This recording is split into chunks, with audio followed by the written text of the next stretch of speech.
Chapter 11. Grave Matters.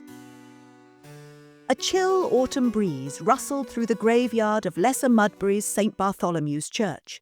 A sombre gathering of the town's most esteemed citizens huddled around a freshly dug grave, their faces masks of performative grief. At the forefront stood Mrs. Penelope Brockett, resplendent in a black gown that seemed to absorb all light and joy within a 10-foot radius. "Such a tragedy," Mrs. Brockett murmured to no one in particular, her voice carrying just far enough to ensure everyone heard. "Our dear, dear Reverend, taken from us far too soon." Mr. Henry Brockett, standing dutifully beside his wife, leaned in to whisper, "My dear, the man was 97 and had a fondness for cigars and brandy that would fell an ox." Mrs. Brockett's elbow found her husband's ribs with unerring accuracy. "Hush, Henry," she hissed. "This is our chance to show Lady Uppington that we are pillars of the community, despite that unfortunate incident last week." As if summoned by the mention of her name, Lady Agatha Uppington materialized beside them, her face a study in barely concealed disdain. "Ah, Penelope," she drawled, her voice dripping with false sweetness. "How brave of you to show your face in public so soon after your little pantry adventure." Mrs. Brockett's smile became so fixed it threatened to crack her carefully applied powder. "Agatha, darling, how kind of you to concern yourself with my social calendar. I assure you I wouldn't dream of missing the opportunity to pay my respects to dear Reverend Pimley." "Pimsley?" Lady Uppington corrected with a smirk. "Really, Penelope, one would think you'd remember the name of your own spiritual advisor." As the two women engaged in a verbal fencing match thinly disguised as polite conversation, neither noticed the commotion brewing at the edge of the gathering. Mabel, who had been tasked with remaining inconspicuously in the background with strict instructions not to embarrass the family, was lumbering through the crowd with the finesse of a bear at a tea party. "'Scuse me, pardon me," Mabel slurred, her words punctuated by the occasional hiccup. "'Ere, go out of me way. Got important maid business what needs doing." Mrs. Brockett, engrossed in her passive-aggressive exchange with Lady Uppington, remained blissfully unaware of the approaching calamity until it was too late.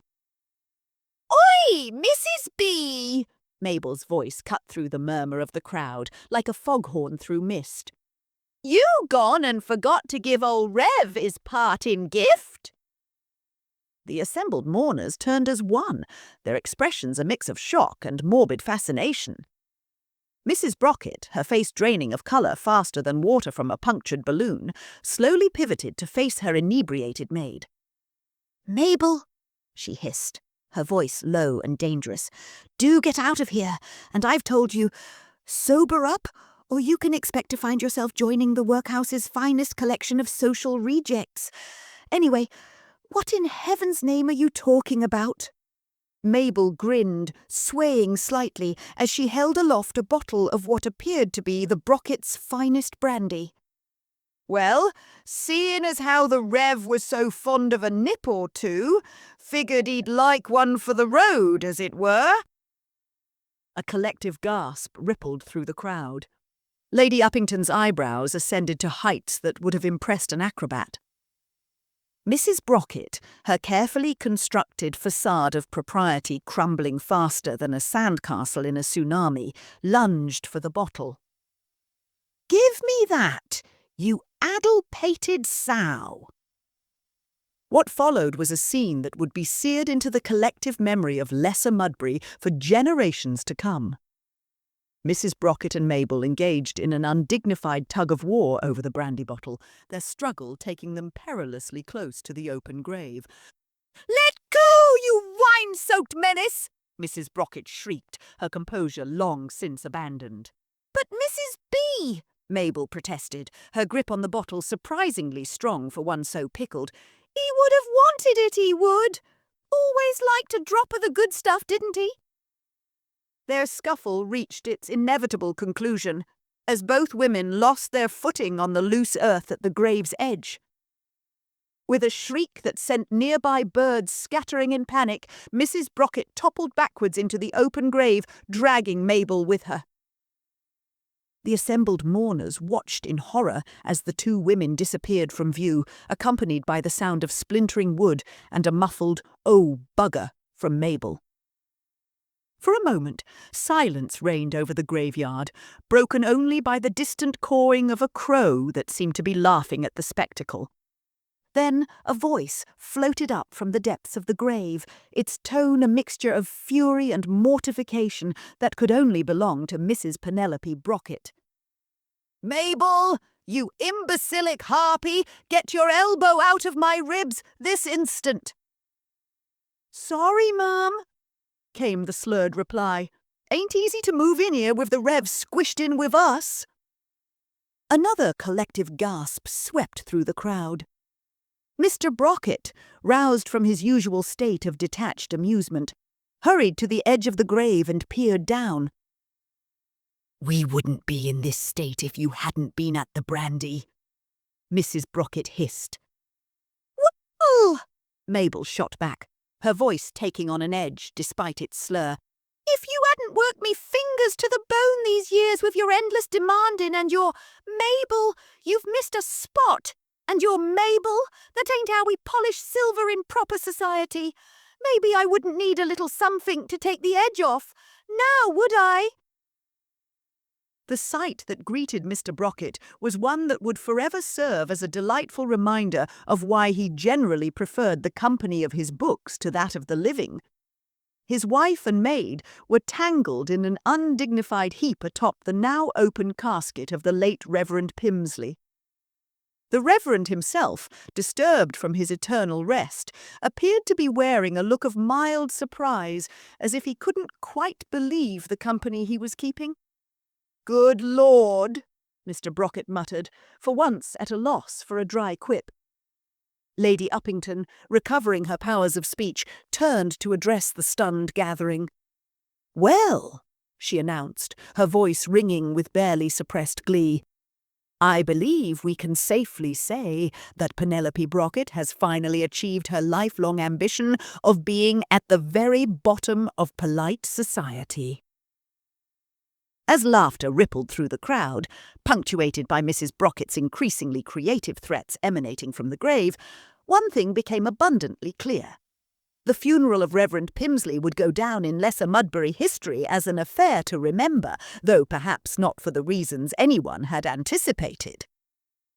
The graveyard of St. Bartholomew's Church had transformed from a place of solemn remembrance to a spectacle of unbridled chaos. At the epicentre of this maelstrom lay the open grave of the late Reverend Pimsley, now host to an impromptu and highly unwelcome gathering consisting of the deceased, Mrs. Penelope Brocket, and Mabel, whose newfound devotion to spirits had nothing to do with the religious kind. "Henry!" Mrs. Brocket's voice, muffled yet unmistakably furious, echoed from the depths of the grave. "Henry, you useless lump! Get us out of here this instant!" Mr. Brocket, peering down into the hole with an expression caught between horror and fascination, cleared his throat.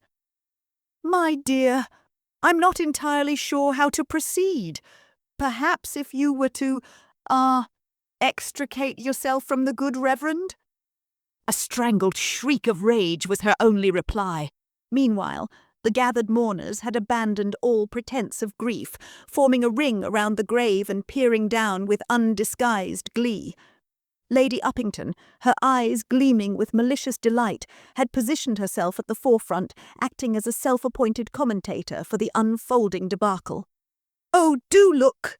she trilled, her voice carrying across the graveyard. "It appears our dear Penelope is attempting to ascend. How very like her to climb over a dead body to improve her position."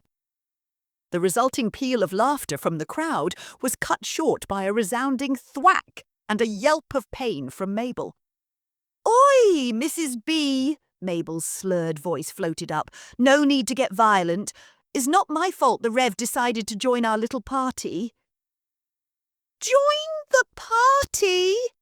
Mrs. Brocket's voice had reached a pitch that threatened to shatter the stained glass windows of the nearby church. "Mabel, you addle-pated sow, the man is dead." "Well, that ain't no reason to be rude to him, is it?" Mabel retorted, hiccuping. "'Ere, Rev, have a drop of this. Put some air on your chest, or what's left of it, poor soul." The sound of liquid sloshing was followed by a horrified gasp from Mrs. Brocket. Are you pouring brandy on the Reverend?" "Just trying to make things a bit more lively-like, ain't I?" At this point, Mr. Brocket, realizing that the situation was rapidly spiralling beyond all hope of salvage, decided to take action. "Right," he muttered, more to himself than anyone else. "I suppose someone ought to do something." With a resigned sigh, he began to lower himself into the grave, only to be stopped by a hand on his arm. He looked up to find Isabella, her face a mask of calculated concern. "Father," she said, her voice pitched to carry, "surely you're not thinking of joining that unseemly display? What would people think?" Before Mr. Brocket could respond, Marianne piped up from behind him. "Oh, how exciting! Are we all going to jump in? It'll be just like that game we used to play as children, only with more corpses and social ruin." Catherine, never one to miss an opportunity for dramatic flair, pulled out her ever-present journal. "This is simply too perfect," she murmured, scribbling furiously. "A tale of love and loss, set against the backdrop of a funeral gone awry. I shall call it Passion in the Pit." Mr. Brocket, momentarily distracted by his daughter's interjections, failed to notice the approaching figure of the new curate, Reverend Tibbles. The young man, his face a study in earnest concern, cleared his throat nervously. "Excuse me, Mr. Brocket," he began, his voice quavering slightly. "I couldn't help but notice the commotion. Perhaps I might be of assistance?" Before Mr. Brocket could respond, Mrs. Brocket's voice boomed from the grave with renewed vigour. "Assistance? We're beyond assistance, you simpering fool. What we need is a miracle, or better yet, a time machine to erase this entire cursed day from existence." Reverend Tibbles, his face flushing a deep crimson, leaned over the edge of the grave. Now, Mrs. Brocket," he called down, his attempt at a soothing tone somewhat undermined by the crack in his voice. "Let's not forget the Christian virtues of patience and forgiveness. I'm sure if we all just calm down and—" His words were cut short, as Mabel, in a misguided attempt to climb out of the grave, grabbed onto the hem of his cassock. With a yelp of surprise, Reverend Tibbles toppled forward, disappearing into the hole with a resounding thud. The crowd gasped collectively, then fell into an anticipatory hush, straining to hear the aftermath of this latest development. "Oh, for the love of—" Mrs. Brocket's exasperated voice floated up. "Mabel, you blithering idiot! Now look what you've done! We're accumulating clergy faster than we're losing dignity!" Mabel's response was characteristically unperturbed. "Well, ma'am, look on the bright side. At least now we've got someone who can give us all our last rites, seeing as how we're already in a grave and all." The resulting shriek from Mrs. Brocket caused several nearby birds to take flight in alarm. Lady Uppington, who had been watching the proceedings with undisguised glee, turned to address the rapt audience. "Well, my dears," she announced, her voice dripping with malicious delight. "It seems the Brockets have finally found their level. One might say they've hit rock bottom. Quite literally." As laughter rippled through the crowd, Mr. Brocket found himself faced with a decision. Should he attempt to rescue his wife and preserve what little remained of the family's dignity? Or should he, perhaps, take this opportunity to make a strategic retreat to the relative safety behind the bell tower? Before he could come to a conclusion, a new voice cut through the cacophony. "What in the name of all that's holy is going on here?" The crowd parted like the Red Sea, revealing the imposing figure of Bishop Archibald Stufflebeam, his face thunderous and his episcopal staff clutched like a weapon. As all eyes turned to the new arrival, one thing became abundantly clear. The situation, improbable as it might seem, was about to become even more complicated. Bishop Archibald Stufflebeam surveyed the scene before him with the weary resignation of a man who had seen it all and wished he hadn't. His gaze swept from the open grave, now host to an unholy trinity of the departed Reverend Pimsley, the dishevelled Mrs. Brocket, and the lately perpetually inebriated Mabel, to the crowd of tittering onlookers, before finally settling on Mr. Brocket, who was doing his level best to blend in with a nearby tombstone. "Brocket!" the bishop intoned, his voice resonating with the gravity of divine judgment. "I demand an explanation for this travesty." Mr. Brocket, realizing that escape was no longer an option, stepped forward with the reluctance of a man approaching the gallows. "Ah, Your Grace," he began, his usual dry wit deserting him, "I assure you, this is not nearly as bad as it appears." A muffled snort from the grave suggested that Mrs. Brocket begged to differ. The bishop's eyebrows, already impressively bushy, seemed to bristle with indignation. "Not as bad as it appears. We have a desecrated grave, a disrupted funeral, and what appears to be an impromptu reenactment of the resurrection, only with considerably more brandy involved." As if on cue, Mabel's slurred voice floated up from the grave. "Oi, your bishopness! Care to join our little party? The Rev's a bit quiet, but Mrs. B's livening things up with some colourful language she probably shouldn't be using in front of the clergy." The bishop's face turned a shade of purple that clashed horribly with his ecclesiastical robes. "This is an outrage, a scandal! I've half a mind to excommunicate the lot of you." Lady Uppington, never one to miss an opportunity for mischief, sidled up to the bishop. "Oh, Your Grace," she simpered, her voice dripping with false concern. "Surely you can see that poor Penelope is the victim here. After all, she's trapped in a grave with a corpse and an inebriated servant. Although," she added with a malicious twinkle in her eye, "one might argue that's a step up from her usual social circle." The resulting peal of laughter from the crowd was cut short by a bellow of rage from the grave. "Agatha Uppington, you malicious harpy! When I get out of here, I'll show you what it truly means to be a social outcast."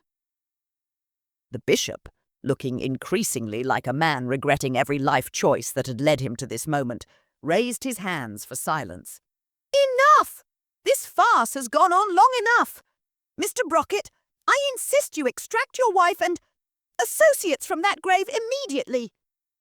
Mr. Brocket, spurred into action by the bishop's commanding tone, approached the edge of the grave. "Right then," he called down. "Penelope, my dear, if you could just, give me your hand."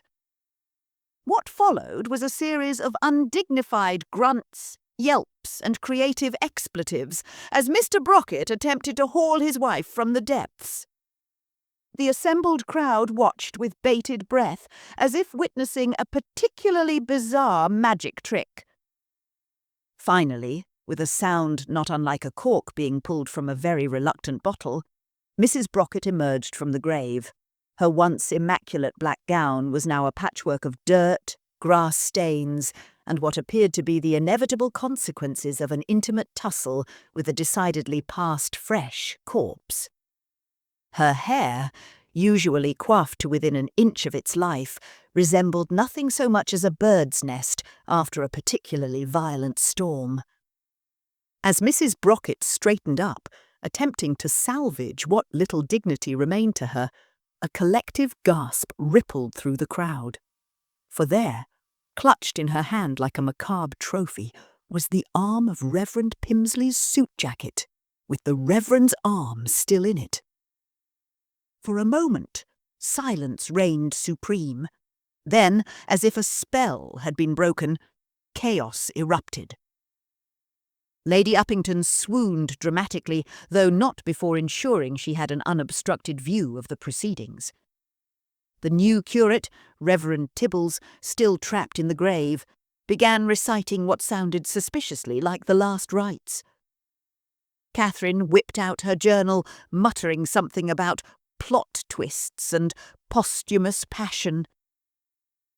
And Mrs. Brockett, finally registering what she was holding, let out a shriek that threatened to wake not just Reverend Pimsley, but every other occupant of the graveyard as well. "Good Lord, Penelope!" Mr. Brockett exclaimed, his customary composure finally deserting him. "Do put the Reverend down! He's not a party favour!" Before Mrs. Brockett could respond, Mabel's head popped up from the grave like a particularly dishevelled jack-in-the-box.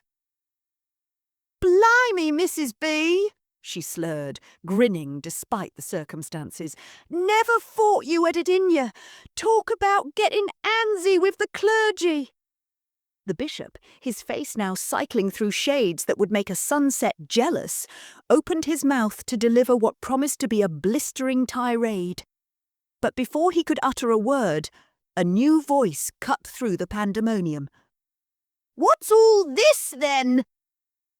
All heads turned to see Constable Clutterbuck, Lesser Mudbury's sole representative of law and order, ambling into the graveyard. He surveyed the scene with the mild interest of a man who had seen it all and found it largely wanting. "Ah, Constable," the bishop said, latching onto this new authority figure like a drowning man to a life raft. "Thank heavens you're here. We have a case of grave desecration, public intoxication, and unauthorized exhumation." Constable Clutterbuck nodded sagely, as if this was all perfectly normal for a Tuesday afternoon in Lesser Mudbury. "Right you are, Your Grace. Serious business, that. I'll have to take statements from everyone involved."